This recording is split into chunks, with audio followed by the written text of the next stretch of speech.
So in this video you'll learn about how to insert the labels into the Zebra ZD220 label printer. But before going to that, you just need to understand the difference between DT labels and TT labels, that is the direct thermal labels and thermal transfer labels. So in direct thermal you don't want to use a ribbon for this separately, but in thermal transfer you just have to use a ribbon as well. So how you can check is that you take the label and you give it a couple of scratches.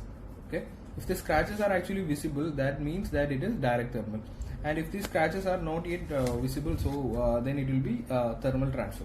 Okay, so let's dive into the video, so that before inserting you just have to open the label printer like this.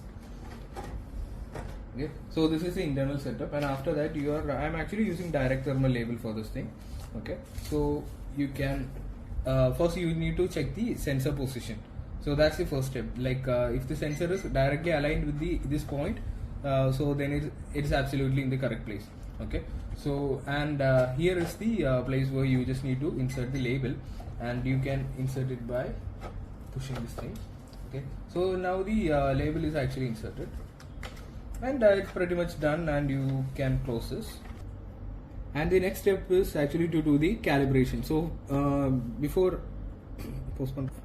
And the next step is actually to do the calibration. So to do the calibration, you just have to click on this button. Okay, you just need to keep on pressing it. So the light will blink one time, and it's the second time and third time. Okay, so the printer is automatically calibrated. Okay, and once again you can just long press this, and you can print the test print.